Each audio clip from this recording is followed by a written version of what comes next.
Have you ever heard of women who can dive to depths of up to 30 meters without any special equipment, except for their own bodies and a sharp knife? Women who hold their breath for several minutes while their bodies experience tremendous pressure, surrounded by cold and often dangerous ocean waters? You probably thought I was talking about some superheroes from fantasy blockbusters or characters from myths and legends. Not at all. This is not fiction, not exaggeration, and not special effects. This is a reality that has existed for thousands of years, and the name of this reality is Amma. These women are true mistresses of the depths, sea nymphs whose history evokes admiration, awe, and even some disbelief. So incredible do their abilities seem. Today we will immerse ourselves in the amazing, almost fairy tale world of Japanese pearl divers, the Amma. Women whose courage, endurance, and skill inspire genuine admiration and make us think about the limits of human capabilities. Who are they? Where did they come from?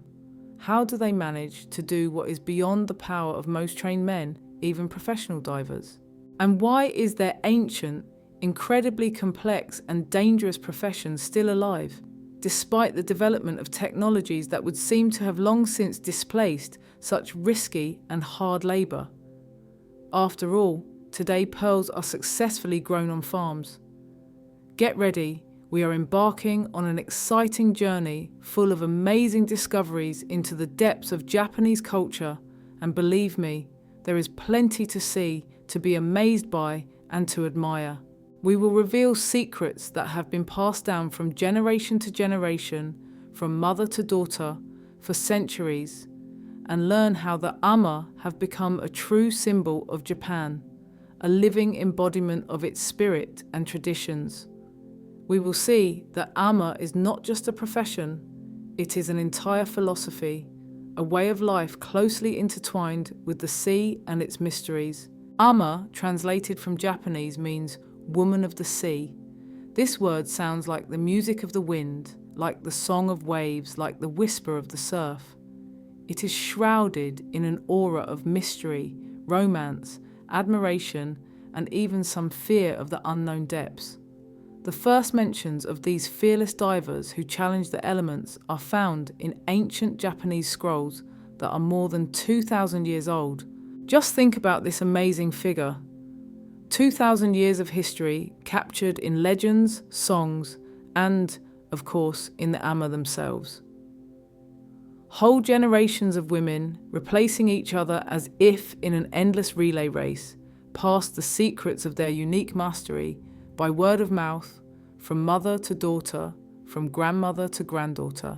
They preserved knowledge about the sea, about its changeable nature, about treacherous currents, about the habits of sea creatures, as the most valuable relic, as a priceless gift that cannot be lost.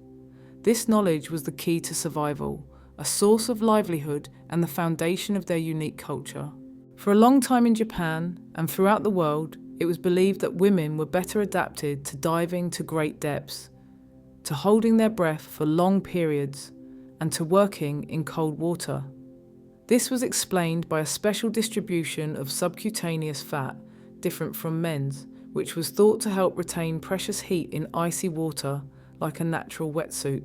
And indeed, the water temperature off the coast of Japan, even in the hottest summer months, is rarely comfortable for a long stay. And in the depths, it drops to frighteningly low levels. But now, thanks to modern research, we know that it's not just about the peculiarities of female physiology, but about incredible training honed over years, decades, or even centuries, and a special breathing technique that Amma master literally from the cradle. This technique, passed down from generation to generation, allows them to use the oxygen in their lungs as efficiently as possible and hold their breath for an amazingly long time, up to 2, and in some cases up to 3 minutes. This is comparable to the performance of professional freediving athletes, but Amma achieves such results without special equipment, relying only on their own strength. Traditionally, in ancient times, Amma dived almost naked, having no protection from the cold, sharp stones, poisonous jellyfish, and other dangers of the underwater world, except for a small loincloth and a special headband, tengui. This headband not only protected the hair from tangling and helped to hold it, but also, as the Ama believed, served as a charm against evil spirits dwelling in the sea depths. The tengui was believed to possess magical power and protect the diver from dangers. Later, over time, thin white suits appeared, woven from a special, very durable fabric. These suits were not only more practical, protecting the body from scratches and bites, but also, according to beliefs, had the ability to scare away sharks, the main predators posing a real danger to divers. The white colour, it was believed, made the Ama less visible in the water column and confused sharks. Today, of course, many Ama use modern wetsuits made of neoprene, providing much better protection against cold and injuries. These suits allow them to stay in the water longer and dive to greater depths. But despite the change in equipment, the emergence of new technologies, the spirit and traditions of Ama remain unchanged.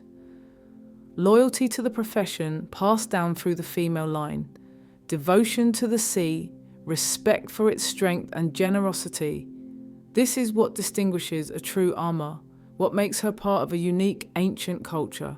Their main, irreplaceable tool for centuries has been their own body, trained to perfection, enduring and strong, capable of withstanding incredible loads, and, of course, a sharp knife with which they separate mollusks, in particular pearl oysters, from rocks, collect seaweed and other gifts of the sea. The knife is an extension of the Ama's hand, her faithful helper and protector. Imagine what colossal, crushing pressure the human body experiences at a depth of several dozen meters. This pressure squeezes the lungs like a vice, slows the heartbeat, makes blood circulation difficult, and only years of practice, unique skills and knowledge passed down from generation to generation allow Ama to cope with such extreme loads. Ama do not use scuba gear, compressed air tanks, or any other equipment for underwater swimming, relying exclusively on their lungs, their experience, their intuition, and the knowledge accumulated by generations of ancestors. They spend up to 2 and sometimes up to 3 minutes underwater, making dozens, and during the harvest season, hundreds of dives in one working day. This is a true feat, daily, hourly, which requires not only incredible physical strength and endurance, but also colossal willpower, courage, the ability to overcome fear and pain. But Ama, contrary to popular belief, harvest not only pearls, although, of course, pearls have always been and remain one of the most valuable finds. Their catch includes a wide variety of seafood delicacies, various types of edible seaweed, which are an integral part of Japanese cuisine, used in the preparation of soups, salads, and other dishes. Sea ears, abalone, real delicacies, known for their delicate, exquisite taste and high price. Sea urchins, whose roe is considered a real delicacy, has a unique taste and is valued by gourmets around the world, as well as other diverse inhabitants of the underwater world that serve as food for people and are an important part of the ecosystem. Thus, Ama are not just pearl divers. They are, if you will, collectors of sea gifts, providing people with valuable and useful products. This is not just a trade, not just a way to earn a living. It is a way of life closely connected with the sea and its generous gifts, with the rhythms of tides and ebbs, with respect for nature and its fragile balance. Ama live in harmony with the sea, understanding its laws and following them. Interestingly, in different Ama villages scattered along the coast of Japan, there were their own special, unique rules, customs, and rituals that were strictly observed for centuries. These rules regulated all aspects of the divers' lives, from preparation for the season to the distribution of the catch. For example, before the start of the harvest season, which usually fell in spring or summer, the divers necessarily performed special rituals designed to appease the sea gods, water spirits, and ask them for luck, protection from dangers, and a generous catch. These rituals included prayers, chants, offerings in the form of rice, sake, and other products, as well as ritual dances performed in special costumes. It was believed that these actions help establish a connection with the other world and enlist the support of higher powers. And after a successful, rich catch, all the harvest was divided among all members of the community, and it was divided equally, regardless of who harvested how much, who was more fortunate, and who was less. This emphasized the unity of the community, mutual assistance, mutual support, and collectivism, which were so important for survival in harsh conditions, especially in those times when there were no modern technologies and means of communication. In the last century, in the 20th century, with the development and widespread distribution of pearl farming technologies on special farms, the traditional profession of ama was under serious threat of extinction. Pearl farms could produce pearls in much larger quantities and with significantly lower costs, which made the traditional trade, associated with huge risk and hard physical labour, economically unprofitable, unviable. Many ama were forced to look for other work, move to cities, abandon the traditional way of life. It seemed that the ancient profession was doomed to extinction. But fortunately, to the great joy of connoisseurs of traditions and culture, this unique profession has not completely disappeared. Many Japanese women, especially in coastal villages, still consider it their duty, their honour, and their calling to continue the traditions of their ancestors, preserving a unique, distinctive culture and an unbreakable millennial connection with the sea. They see in this not just a way to earn money, although this is also important, but their mission, their purpose, their connection with the past and future of their people. Today, ama are not just divers harvesting sea treasures, not just women performing hard and dangerous work. They are a living symbol of Japan, a vivid, tangible embodiment of strength of spirit, courage, perseverance, diligence, endurance, and harmony with nature. Their image inspires artists, writers, poets, composers, and directors around the world.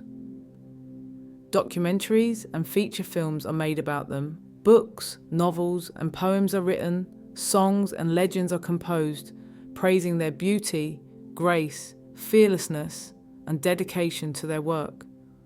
Ama are part of Japan's cultural code, its national treasure. And to see ama at work is a real miracle, an unforgettable, captivating spectacle that remains in memory for a lifetime. Tourists from all over the world specifically come to Japan, to small coastal villages, to see these amazing women with their own eyes, to observe their work, to touch the ancient, centuries-old tradition that spans millennia. After all, in each ama lives a particle of history, a particle of the soul of the Japanese sea, a particle of ancient culture. They not only harvest the gifts of the sea, not only do their job, but also preserve a living, unbreakable connection with the past, passing it on to the next generations, to their daughters and granddaughters. They are the keepers of a unique cultural heritage that is the pride of Japan, its calling card. And as long as there are ama, as long as they go to sea and plunge into its depths, this connection will not be broken. This tradition will live on. Thank you for being with us and taking this amazing educational journey into the world of ama, Japanese pearl divers, and harvesters of other sea treasures. We hope it was as interesting, exciting, and educational for you as it was for us. These amazing, fearless women are living, irrefutable proof that traditions and strength of spirit can overcome any trials, any difficulties, and the deep, unbreakable connection between humans and nature can be an inexhaustible source of inspiration, strength, courage, and harmony. Ama are an example to follow, a symbol of resilience and fidelity to one's calling.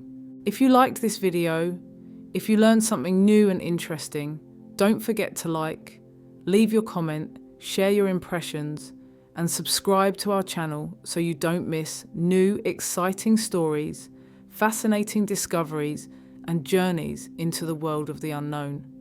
We welcome your feedback, questions, and suggestions. Until we meet again, on air, friends.